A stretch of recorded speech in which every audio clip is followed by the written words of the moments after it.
Okay, so we were at this part of the this long first chapter in which we have seen, apart from the basic notions, now the notion of degree of a vertex, and so we'll go on thinking about degrees a little bit more, and then we have the connection properties, which are much more interesting.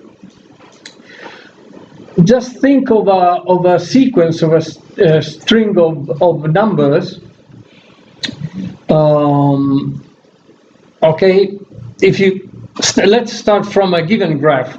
Take their its vertices. For each vertex, just jot down the degree of that vertex. So you get a finite sequence of numbers, which is called the degree sequence of that graph. Okay, it's not important the order in which you write these numbers, but apart from permutations, because you could make a permutation of the vertices themselves, you have these numbers. Okay, and if you take an arbitrary finite sequence of non-negative integers, is it the degree sequence of some graph or not?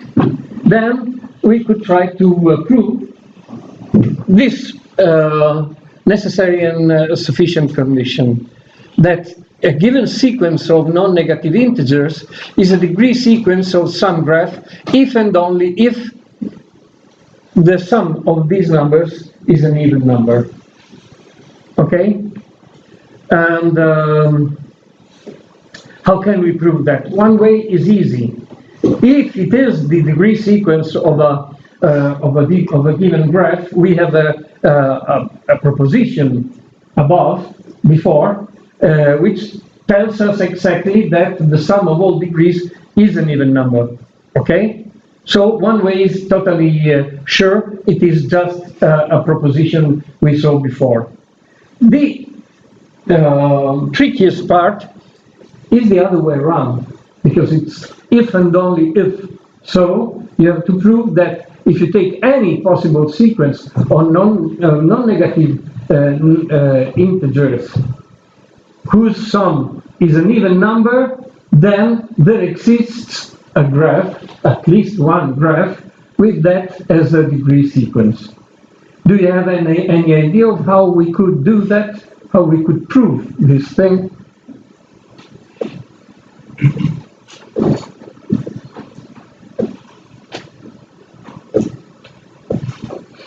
One way is algorithmic, in a sense, meaning if you give an algorithm such that whenever a sequence of numbers enters, you build a graph with that sequence of degrees, then you're done. Okay?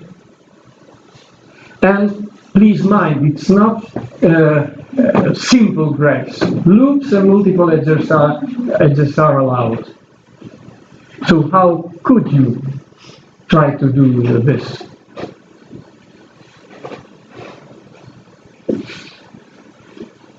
All right, I'll leave that for next time. Oh, I had something left from the previous lectures, if I'm not wrong. Okay, so we'll tackle also them. But let's see, since we are here, this is the other problem. Maybe this is easier to... let's see. A sequence D1, D2, Dn is graphic if there is a simple graph this time. Simple. No loops, no multiple edges.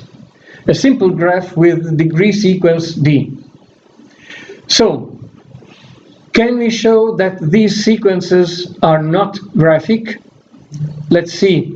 The first condition, the condition that the sum of the numbers is even, is okay. 1, 2, 3, 4 odd numbers, so the sum is even. 1, 2, 3, 4 odd numbers, so the sum is even. Okay. And so there is a graph which realizes that sequence and the graph which realizes that other sequence, but not a simple graph the authors are saying, okay, are asserting. Can we prove that? How can we prove that this sequence is not graphic, that there is no simple graph which has that sequence of numbers as degrees?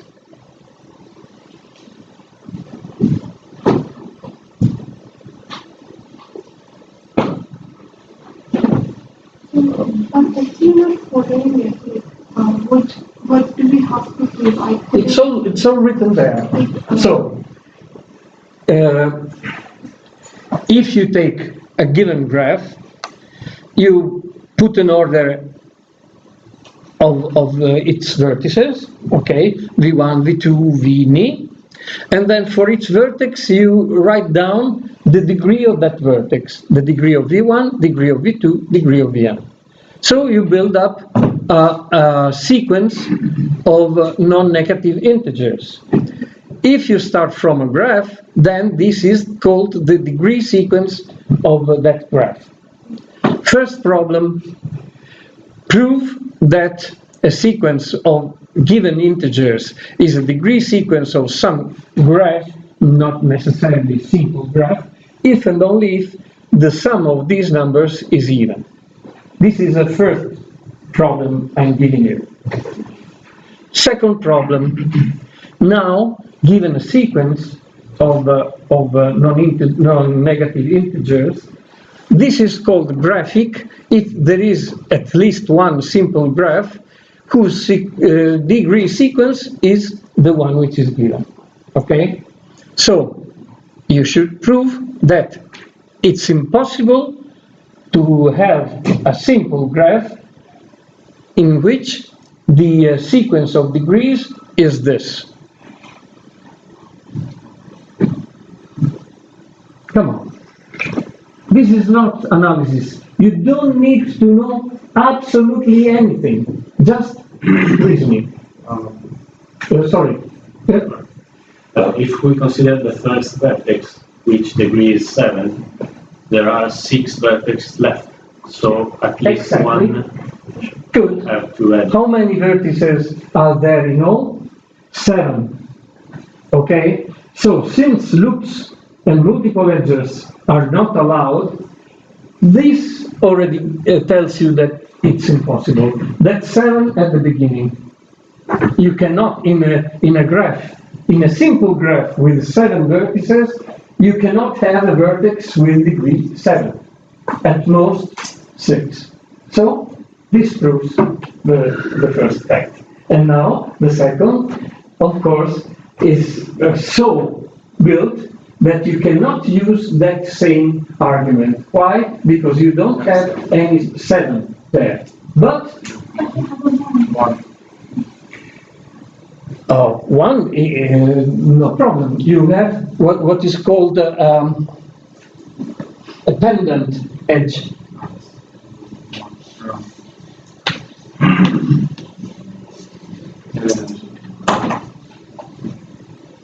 One is okay. The problem are the 2, 6. The problem are the 2, 6. Why? Because if you have 2, 6, yeah, this means that both vertices have a double edge. No. It's not necessarily. But you're not far from that. You should mix the two things. Because if we have 2 vertices that are small, we have 1 vertex that is only of 1 degree. Sorry, I missed the first part of what We you have said. 2 vertices of 6 degrees. Or degree 6. So what does it mean? To have degree 6 in a graph with 7 vertices? Then every vertex for another vertex. Yes.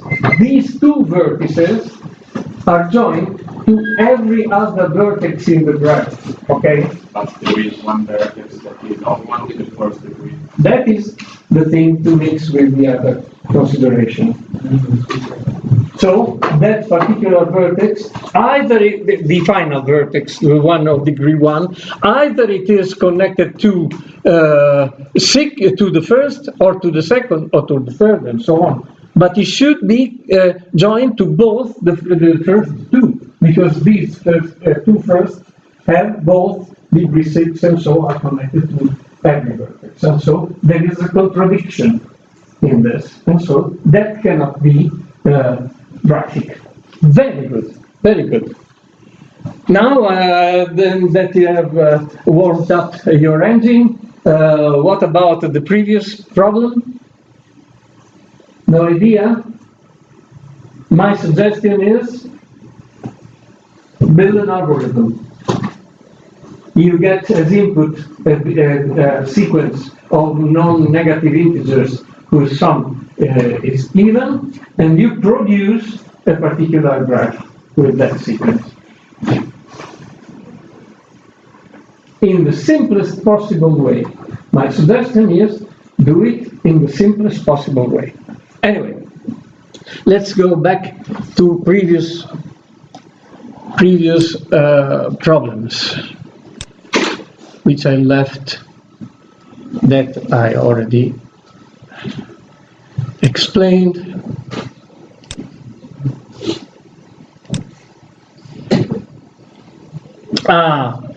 That this is not easy at all.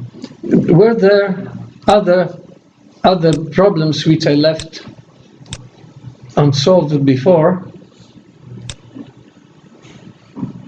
No, I think this is. Oh, the one with the. What about this? Did you find a solution? A graph which has only the identity as an automorphism?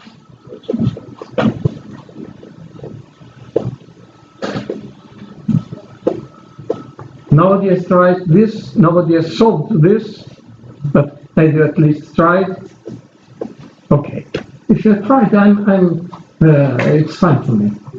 So, you want me to give a solution? There are many solutions, of course. I'll give you the Iranian solution.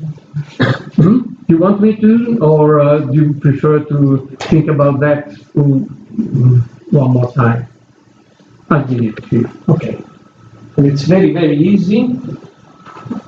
I will not tell you the slightly less simple, which I thought of, but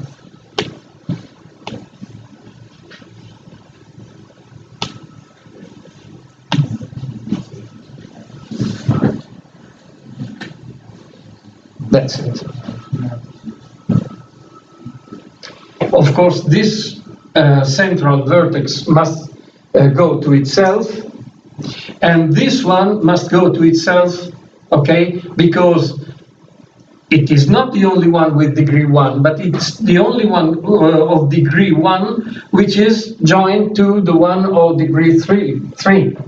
And then you should flip over these two legs, but that's not possible because this vertex of degree 2 is joined to one of degree 1 and one of degree 3, whereas these other two are not connected, not joined to the vertices with the same degrees. So the only possibility for an automorphism of this graph to itself is the identity. Yeah, that's all. Okay.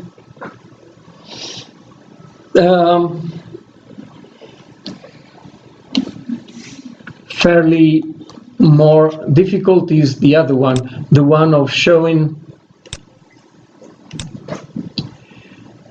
that finding a graph which can, a bipartite graph which cannot be, where is it?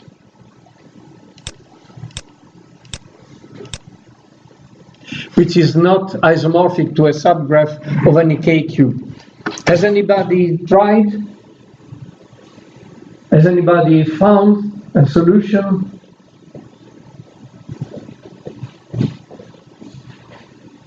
Okay, please try that. 10 minutes, no more than 10 minutes. But the important thing is not to solve, but to try. Please do that, and next time, please remind me of giving you the solution. Or do you want a hint in the sense I give you a solution and you have to prove that it is a solution? That might be an intermediate task. Do you want me to give you the solution without the reason why it is a solution? No. You try by yourself. Next time I'll give you the solution and the argument for it to be a solution, okay? But please try 10 minutes, no more than 10 minutes. Okay. So let's go on.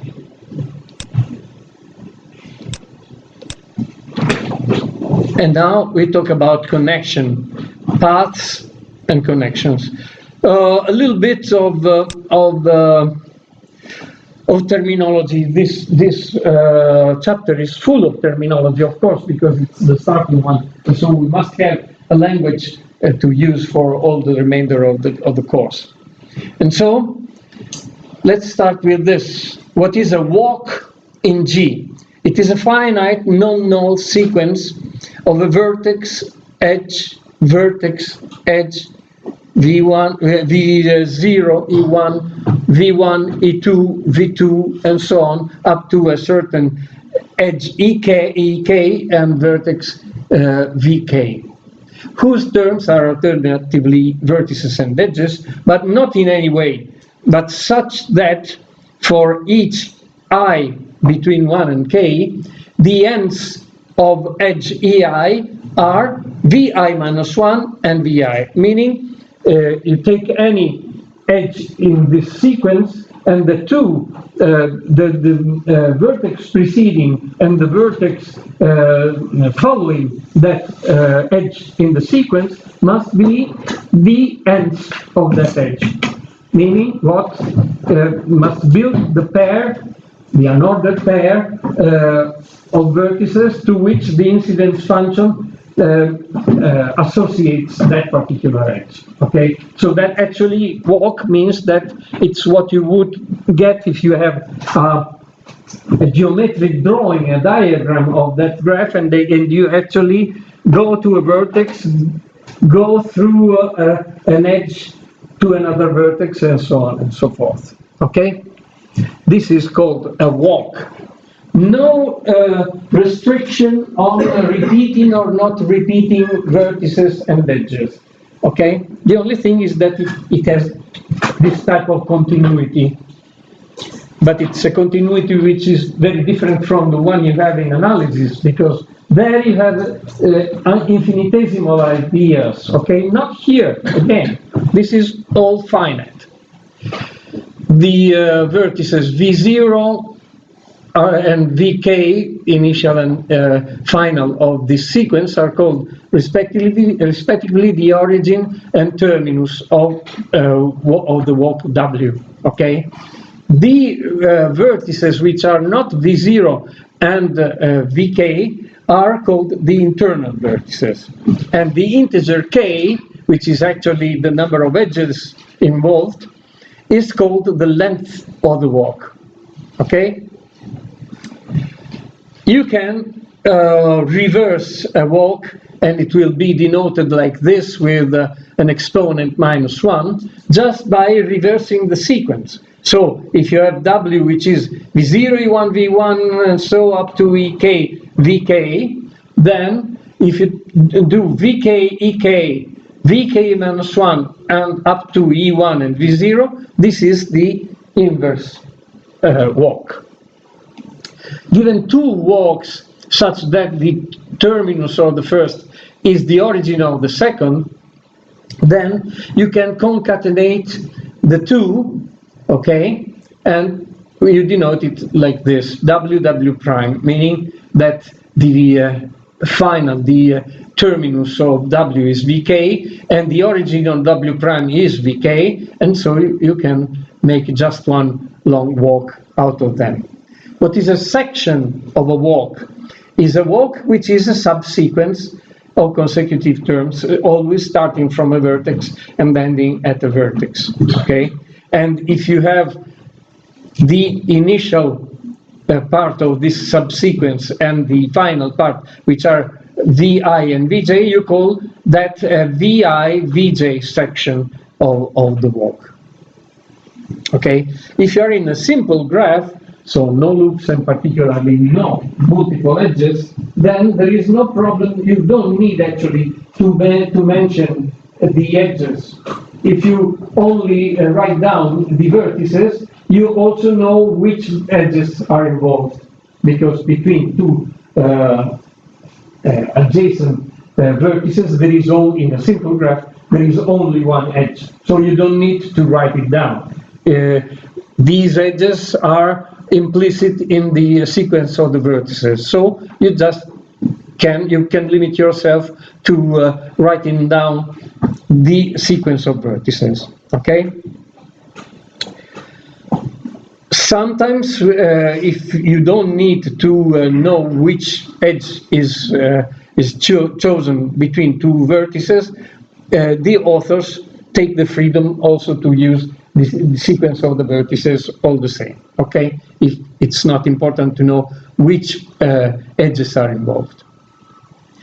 But you might want the edges of a walk to be distinct. Okay, if your walk is in this condition, it is a walk, but it is also called a trail, meaning you may repeat vertices in your sequence, but you may not repeat edges in your sequence, okay? So a trail is a particular walk, and a path is a particular trail, because if you can also ask the trail not to repeat any vertex. So if you have a walk in which no vertex is repeated, that is called a path, okay? And so you have examples of a walk which is not a trail. Here, U, A, V, F, Y, F, V, G, Y, H, W, B, V, okay? Here you have repetition of vertices and also of edges. A trail, an example of a trail is this: W, C, X, D, Y, where am I? H, W, so you're repeating W, B, V, G, Y. And so you're repeating some vertices, but no edges being gone through more than once, okay? So this is a trail, but it's not a path. If you want a path, an example is this: X, C, W, H, Y, E, U, A, V. No repetition of vertices, no repetition of edges, okay? All are walks. The last two are trails, only the last one is a path. Two vertices, U and V, of a same graph G, are said to be connected if there is a UV path in G, a path having U as an origin and V as a terminus, okay? Connection is an equivalence relation on the vertex set V. I just recall what an equivalence relation is. It has to be reflexive, so each vertex has to be in relation with itself, and it is so if you take a zero length path. So just V, this is a path of length 0, no edges. How many edges? None, 0. So 0 length. The length is the number of edges involved in a walk, okay, and in in a trail, in a path. Okay, so you have a zero length path connecting each vertex with itself. So the relation is reflexive. Then it has to be symmetric, meaning if U is in relation with V, then V has to be in relation with U. But the same path connecting U to V reversed connects V to U. Okay. Of course, when we'll have directed edges, what we will call arcs. So if you have orientation on these edges, things are not so simple, okay? Because you might have a directed path, we'll call it, from a vertex U to a vertex V, and not have a path from V to U. But we'll tackle that at the correct moment in the chapter directed graphs. For the moment, since you have no orientation in our edges, this is a symmetric relation. A little bit more tricky is the fact that you have what is called transitivity, meaning if U is connected to V and V is connected to W, then U is connected to W. But what does that mean? If there is a path starting in U and ending in V, and the path starting in V and ending in W, then you have a path starting in U and ending in W. What's the problem with what I'm saying? There is a little problem, a little one, but there is one. Don't you see it? Oh, so can you prove it? Try to prove it, and you might find what the little problem occurs. Of course, always, as many times as you want. Claim. There is transitivity. What is transitivity of a relation? Object U is in relation with the object V.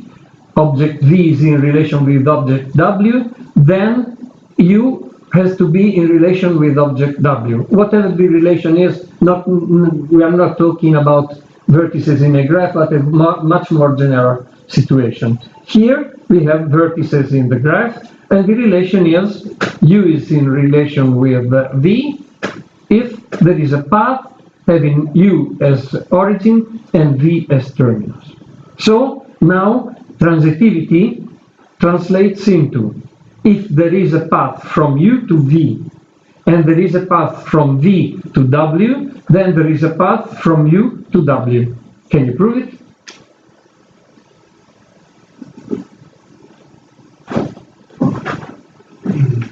We can add this path together. Yes, but is it a path? What do you mean? What is a path? Path from U to V and V to W. What is a path? You must stick to the definition. What is a path? You should not have repetitions of vertices. Are you sure that you don't have repetition of vertices? Now you see the problem. Try. If you don't try, you don't see the problem, and the solution has no meaning for you. Now you see the problem? Yeah, but it was not the solution. Oh, okay. Just a moment. The solution is exercise 1.6.1. Show that if there is a UV walk in G, then there is also a UV path in G. So, problem. If I concatenate the path from U to V with the path from V to W, I get surely a walk. But I'm not sure that this is a path, meaning that I have no repetition of vertices. So, given path and path, I get a walk from U to W. But then I have just to solve exercise 1.6.1. Now we can think of this exercise which solves our problem. Okay?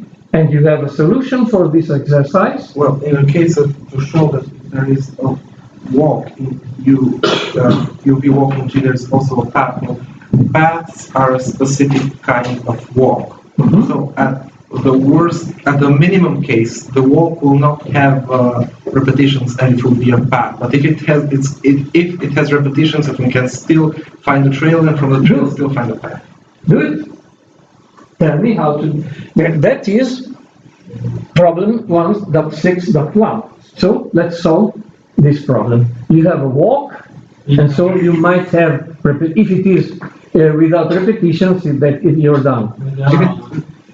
But so it's the minimum case. It's if the walk is a path, it's done. Okay, it's not a path. So what does that mean? It can be generally a walk or a trail. Well, let's take a walk in general. Well, if it's not a path, what do you surely have? Walk. Yeah, but what I mean, what is the meaning? This walk, capital W, is a walk, but it's not a path. It means that I can surely go with a sequence edge vertex from the beginning. But if it's not a path, what does that mean? That it has repetition. That it has repetition. We can eliminate. We can then? We can eliminate the repetition of the vertex. I mean, we can How? eliminate the same How? vertex and How? edges. How? We can construct a sequences of work and eliminate the same vertex and How do you do that? Paths are a subset of walks. So given the paths No. They are particular walks, but you have this walk. You have the important thing is the one which has just emerged. There is at least one repetition, maybe several, not infinitely many. We are not in analysis. Yeah. Everything is finite. So you have pairs of vertices which appear. So what do you do? we can eliminate the pairs. So what's the meaning of eliminating? How do you eliminate? So I have. You take a software, you have any repetitions. You take a software of that graph, which doesn't have. No. Don't change the graph. Change the walk. Okay. So you have U, and then let's say I just write down the vertices, okay?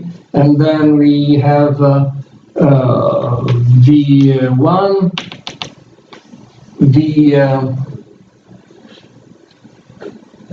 H, and then I have again, and somewhere, what do I have? Let's say that VH is the repeated one, then Yeah.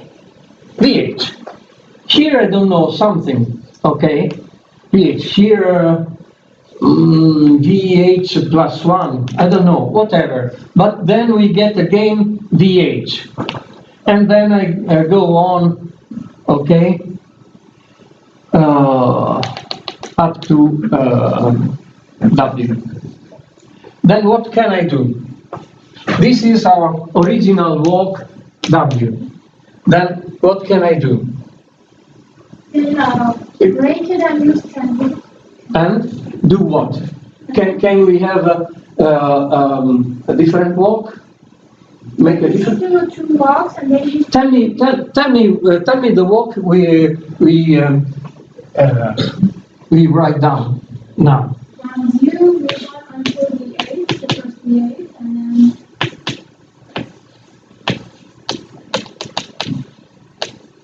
Let's say that here I go V, K, and so on. So And then the second one would be, after VH, what do I do? then go to V8. Exactly. So what does that mean? It means that I get rid of all this, which is a closed walk. here I have a closed walk between VH and VH. Necessarily, I have a closed walk which starts in VH, goes to VH plus 1, goes I don't know where, but then I get rid of all this part, okay? And what I get is surely again a walk, okay? Because VH is joint, is adjacent to VK, and so this is a walk. Am I done? Maybe others, but our finiteness. We can put a same procedure again. Yes, why? Why do we get up to the end? Because since the graph is finite, the walk is finite, and the number of repetitions is finite. So I had 5 repeated pairs, now I have 4. I got rid of 1 repetition. Are you with me? Are you with me? If I had only this repetition of VH, then I'm already done. Let's suppose that we had 5 pairs of repeated vertices, but now I have 4. I do it again. We don't have that thing of analysis. Divide by 2, and then you divide it by 4, and then you divide by 8, and you never reach the floor, okay? We reach this floor, because from 5 you go to 4, to 3, to 1, 0. At the end, you necessarily have 0 repetitions, meaning that if you do that recursively, you end with no repetitions. Very good. Good. And I like that you have done it by collaborating and putting ideas together. Very good. This one,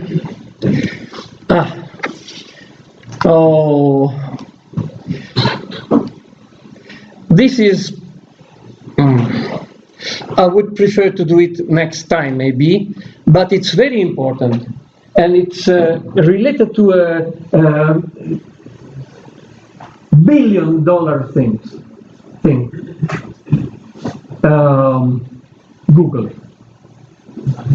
I'll talk to you about why Google is so strong. You don't. You are too young to remember the initial, the first. Search engines. There were quite a lot. Yahoo, AltaVista, Lycos, I don't remember. There were quite a few, and when Google came, all the others practically disappeared. After a while, ones which are surviving, like Yahoo, are using Google's technique. Google's technique was incredibly better. And one part of that technique is exactly connected with this problem. And it says that if you have the adjacency matrix, you remember the adjacency matrix, vertex, vertex, both columns and rows are in bijection with the vertices.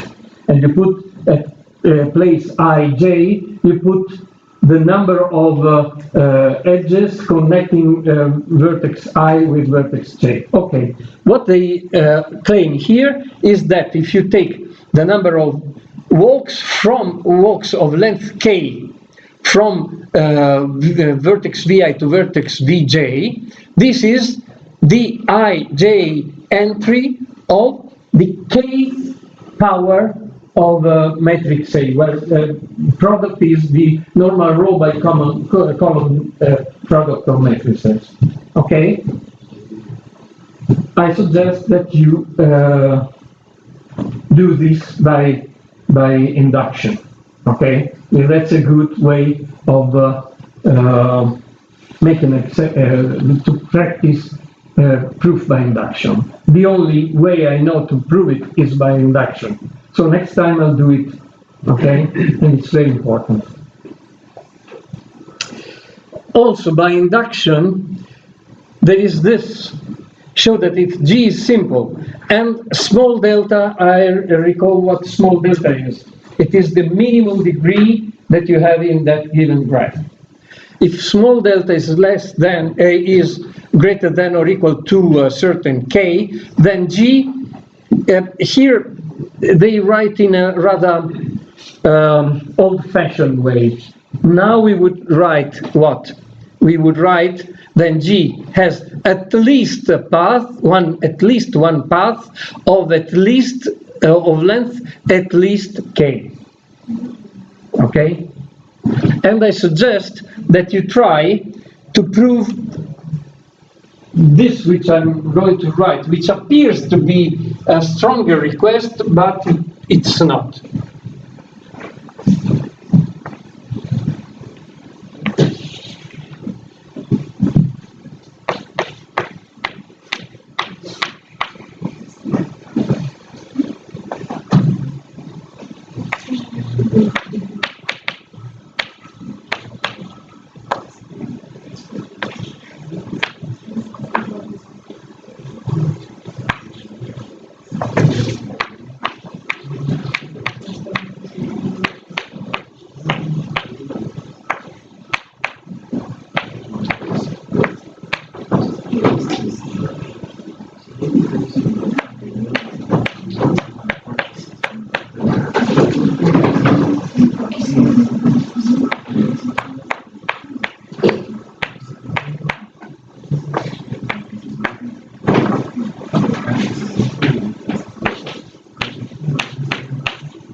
I promise that like this it will be easier to prove it by induction. If G is simple and small delta is greater than or equal to k, then at each vertex at least one path of at least length k starts.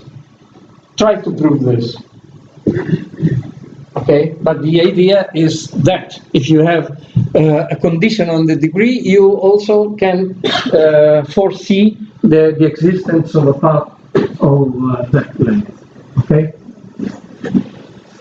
which is nice. I mean, you look at something very local. What happens to the degree of each vertex, and then you can be sure that something global happens, something which involves all the graph, the existence of such path, not walk. Okay.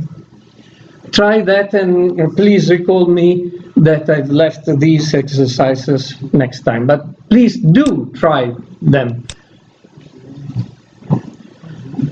Now, other thing, if vertices U and V are connected in G, the distance between U and V in G, denoted like this, dg of uv, is the length of the shortest uv path in G. If there is no path connecting U and V, we define dg uv to be infinite.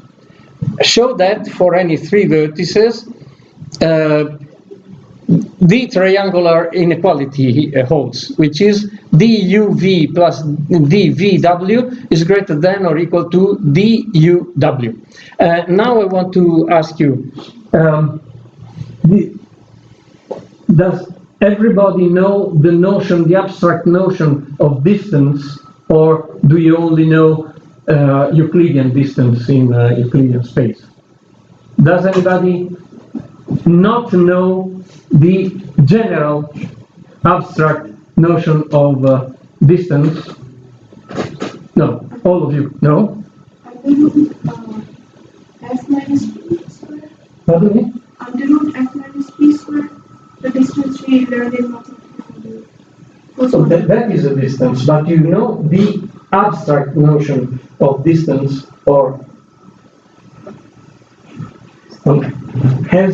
does anybody not know the general notion of distance? 1 point minus second that distance. The general description of what distance is. So I assume that you don't know the general notion. The general notion of a distance is this. On a a non-empty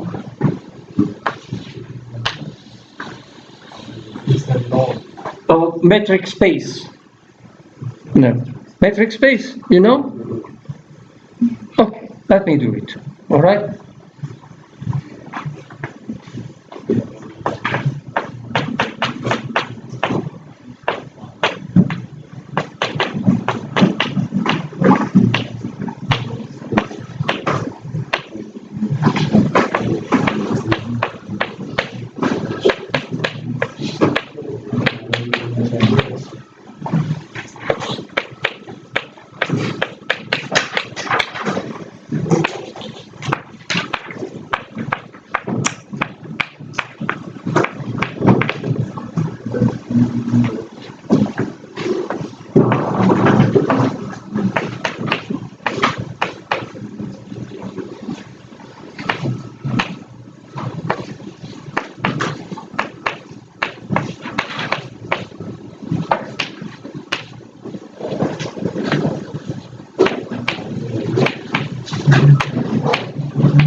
So, definition, a distance on a non-empty set X is a function d from the Cartesian product of X with itself. So, the set of all possible ordered pairs of elements of X to the reals, such that for all X, Y, and Z belonging to X, to capital X, these three properties hold.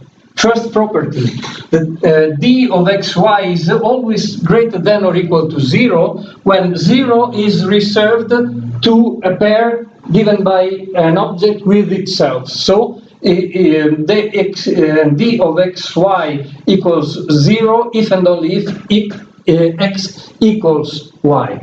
Second property, d of xy equals d of yx. So a symmetric property. And third, d of xz is less than or equal to dxy plus dyz, which is called the triangular inequality. It's rather easy to prove that if you take the distance which are used to in Euclidean geometry, the one which you measure with a meter, then all this happens. Of course, you have that you get non-negative distances, okay, with if you measure with the meter, and that the only possibility for having 0 as a distance is that just that you are taking a point with itself, and also it is one of the first theorems of Euclid that if you take a triangle, that's why it's called triangular inequality, then the length of one edge of the triangle is less than or equal to the sum of the length of the other two triangles, where, by the way, equality is for degenerate triangles. Okay, anyway, that's one of the theorems of Euclid in plane space. Okay, you can also prove that the L2 distance that you have in R2 or in Rn, where you take the distance between two n-tuples x1, xn, and y1, yn, by taking the square root of the sum of the squared of the differences which you were mentioning, okay, which is called L2 distance, then it is actually a distance, meaning that these three conditions are respected. Why these three conditions? Because this is something which happened quite a lot of times in the last 2 centuries of mathematics. You do something in a very particular specific domain of mathematics, say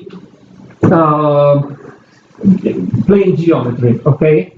And you use the distance of the meter, okay? And then you note that in your arguments, when you prove some theorems about these things, you don't use too much of that distance. You just use, when you make your arguments, you just use these 3 properties. And so the idea is, okay, it's like that for the distance of the Greeks, okay? But it's also the same for the distance of the Cartesian. If you take the L2 distance, which is the one Cartesius René Descartes used, okay? Then you find that if you want to prove properties of that distance, you don't need that it is the square root, so you just need these 3 properties. And more than that, if you work on functions and you want a distance between functions, which eventually surely became very important in the 19th century, then you see that you don't need the particular properties of those distances, but you need these 3 properties, okay? So these 3 properties grant you of the possibility of deducing quite a lot of things which are common to all these distances and to more than these distances, okay? Well, you are not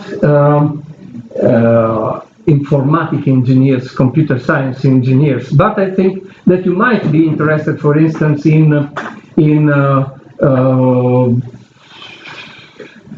computer vision, in image retrieval. Okay, these things exactly use different distances. All right, and so one important thing is to modify, for instance, your distance according to this is called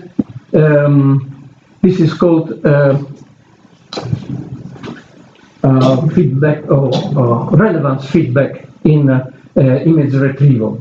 Okay, I'm talking about something which is of engineering interest. Okay, not just mathematical. And okay. And how do you do that? Have you ever heard of relevance feedback in an engine, in a search engine? No. But is it possible that I only talk with 4 people in this class? Okay. No, thank you. So maybe all the others know, but I talk to you. Relevance feedback is a rather modern, so to say, 10 years, 12 years old concept in search engines. And it is, you know that even Google gives you quite a lot of garbage. But it tries to filter them by the most relevant. Tries to filter them by the most relevant. Yeah. And what you can do is just to say, yes, no, okay. What a good relevance feedback machine does is to modify the distance, because when you have this output of the search engine, what it does is to organize the pages or the images which are coherent with your query. Okay, it organizes them according to a distance and takes the most close to the query. Okay? I think it's also done based on past search history, right? Pardon me? It's done based on past search history. Like, tries to suggest you... Yeah, you can do it automatically, you can do it by indication of the express indication of the customer, okay? I talk about this because I've been recently working in a search engine machine for dermatologists, in which we deeply used this relevance feedback, meaning that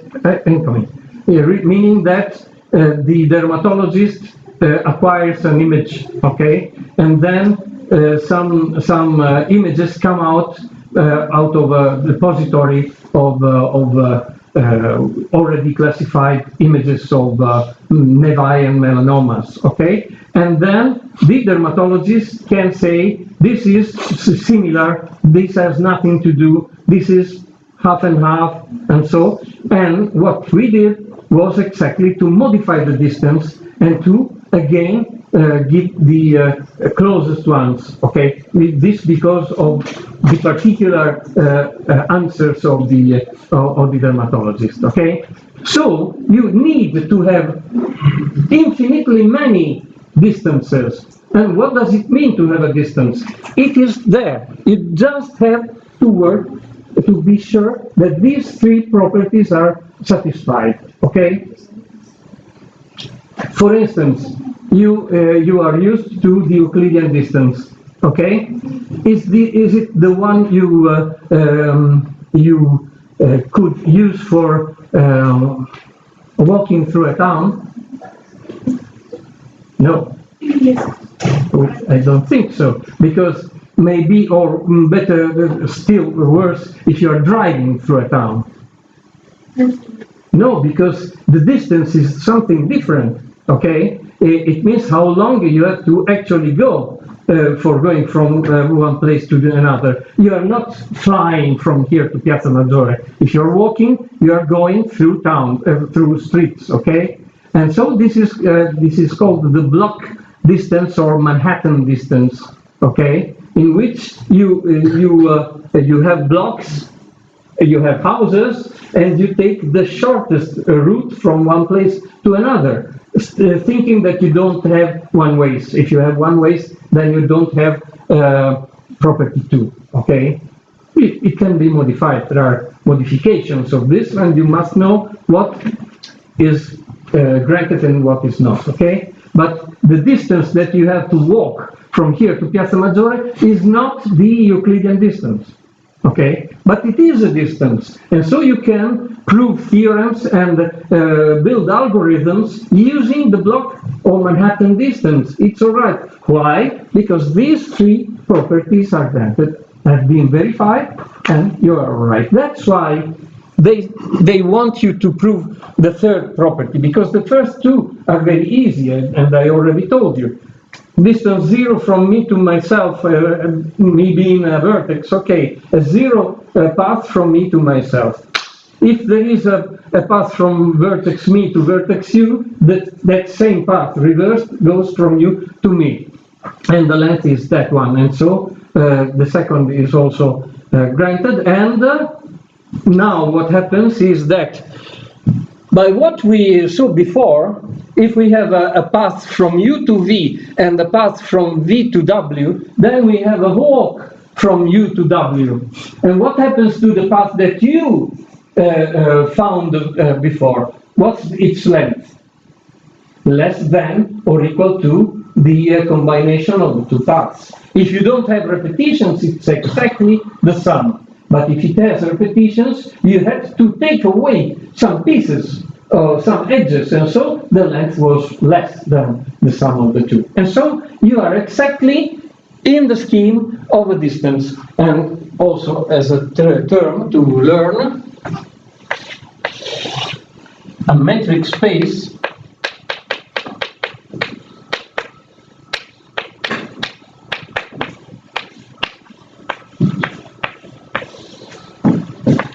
is a pair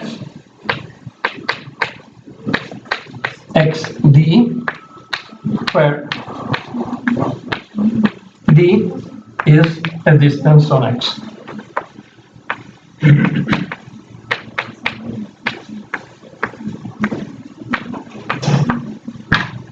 Okay? And in this thing of organizing the database, particularly huge database as the ones that we have generally in the web, You must know that there is here meaning, yes, in this same building, one of the maximum experts in the world of this thing, which is Professor Paolo Ciaccia. And everywhere in the world, when they work on organized database, they know that Ciaccia, Patella is also, I think, still a professor of our faculty. The Ciaccia Patella M3 is known everywhere in the world when you have to work on structured database for searching and so on. Okay? All right. And so you have that you have whenever you have a graph, you have a distance. A distance which in this case might also be infinite. Okay? Because you might have that you don't have any path from a certain vertex U to a certain vertex V, okay? And in that case, as you see, you can put it infinite. So extending the notion of distance to having a value which can also be infinite here, R or union the set containing, let me put it like this, the set containing infinite, okay?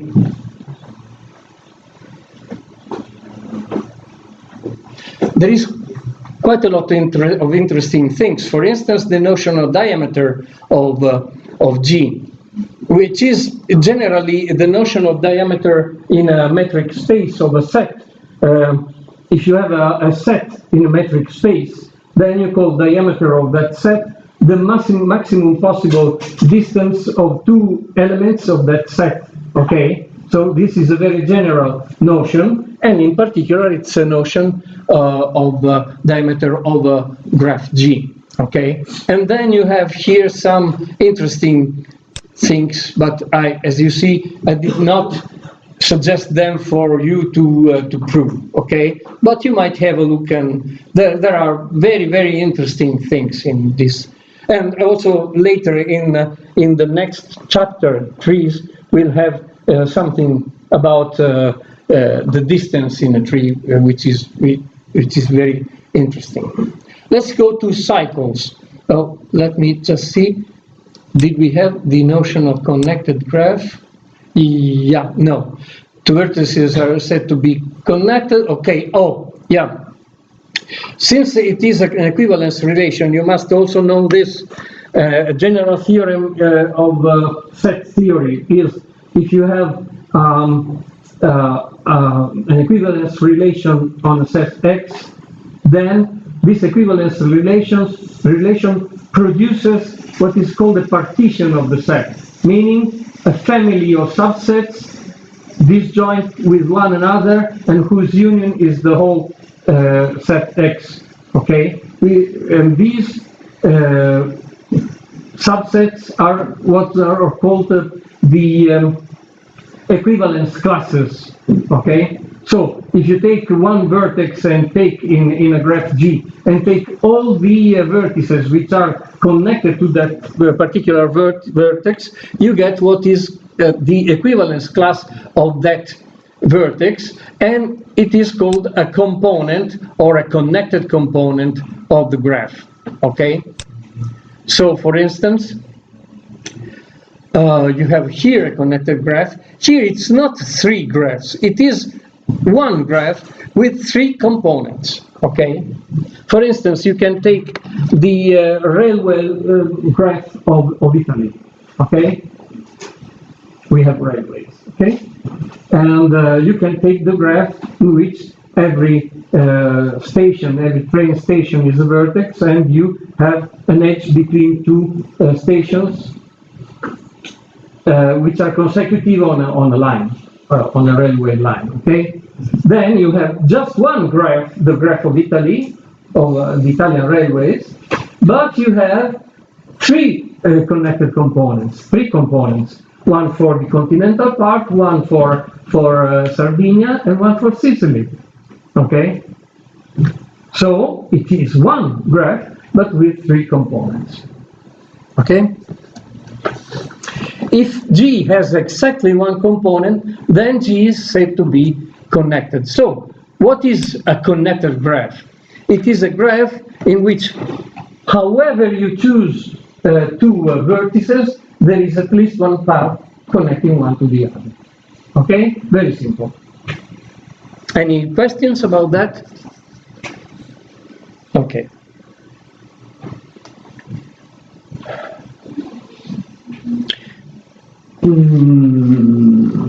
I'll make just one break, but a quarter of an hour. So I start, this is 20 past 4. At 35 past 4, I start again. Break.